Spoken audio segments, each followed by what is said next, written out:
I'm Oyolua. If you're new here, thank you for joining. Make sure you watch the other videos on the channel. Refuse to normalize a life with no space for yourself. Refuse to normalize a life with no space for your vision. Refuse to normalize a life with no space for your purpose. Refuse to normalize a life with no space to take care of yourself, your emotional health, your physical health.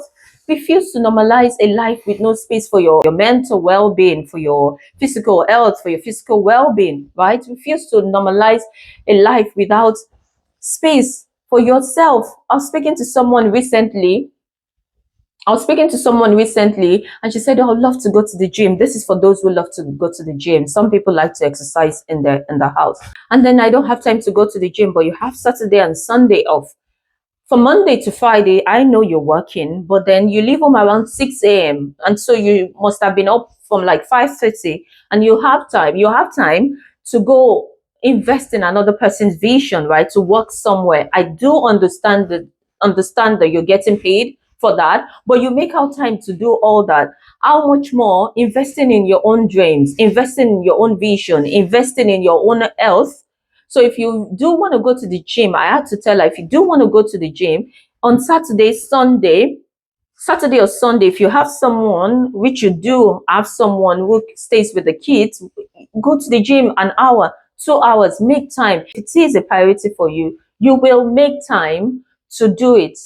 So I don't have time for myself. I used to say this, but I don't say it anymore. People say it casually. People say it without even reflecting on what they are actually saying. That I've been given this opportunity, I've been given this privilege to be here, but I don't have time for myself. Examine that statement closely. If you're using it casually, if you use it all the time, right? Like I mentioned in my last video, there are times that you've just had a new baby, right? And you utilizing 24, 25 hours on the baby, like taking care of the baby. I do understand those seasons of life. Or when you're taking care of someone who is ill or who needs a lot of attention and all that. I do understand. But then I'm talking to people, and you know yourself, you're probably watching, because that's the only reason I'm making this video, because you will be watching.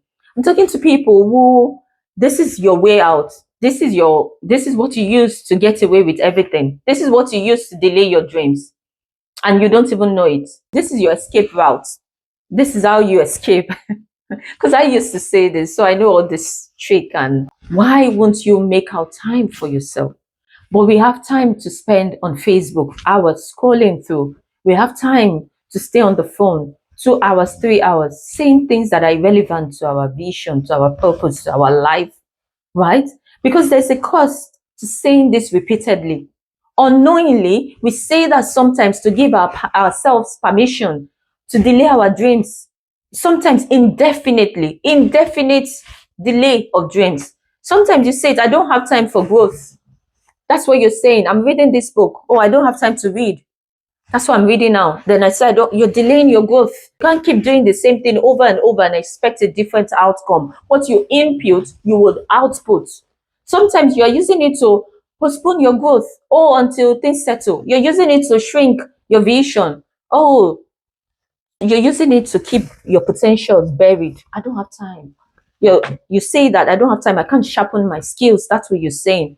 I can't work on my confidence. I can't work on my public speaking. I can't work on the ideas I have, right? I'm living life on autopilot without time to care for myself mentally, emotionally, spiritually. I don't have time to study. I don't have time to study the Bible. I don't have time to study the Bible. I don't have time to read. I don't have time to pray. I don't have time to do what God has called me to do. I'm too busy taking care of everyone else, spending time on everything else, meeting everyone else's needs, right? Surviving rather than intentionally living just this one life. You're moving, you're doing things, you're busy, but you're not directing your life. I'm responsible for everybody else. I'm responsible for everyone else, but I'm not responsible for myself. I'm taking care of everyone else, but I don't have time to take care of myself. Sometimes we say it with pride. Self-neglect doesn't make you virtuous.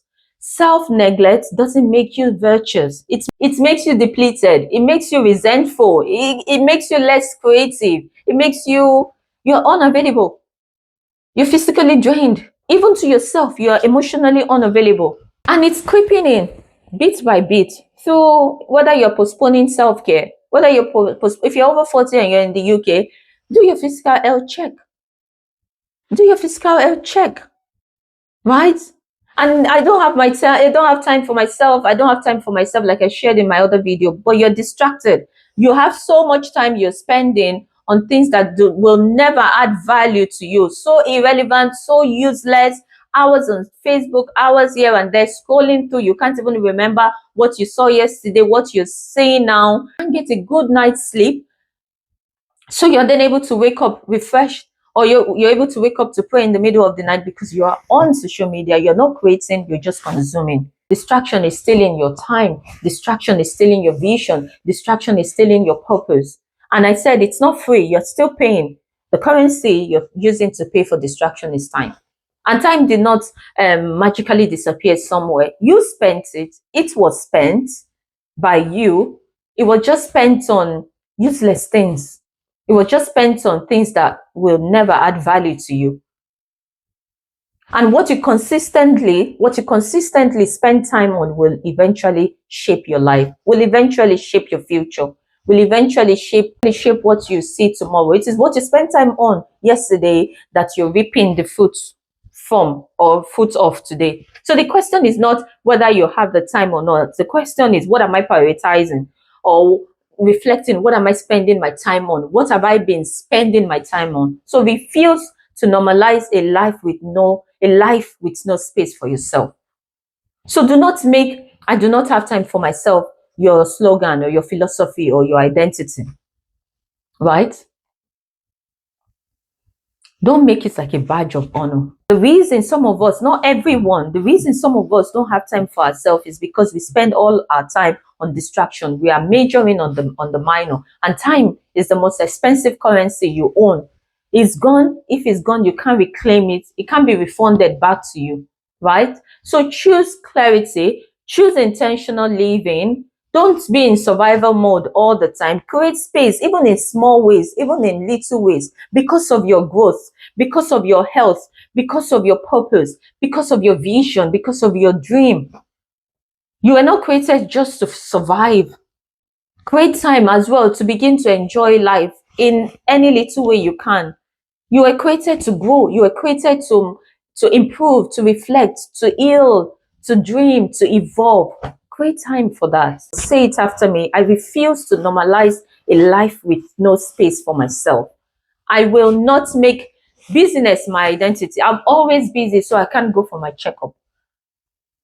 I refuse. I understand that distraction is not free. I pay for it with time. You're not aware of it. You're aware of that. And you know, time is the most expensive currency you have. Spend it wisely. Spend it wisely. I hope you're blessed watching the video today. And I pray that as you listen and you watch these videos, you begin to take action. The Lord will grant you the grace and the strength to take action even as you watch these videos. I'm excited for transformation this new year. I'm excited for impact this new year. I'm excited for the awakening. So thank you so much for watching, and I'll see you in the next video. I love you.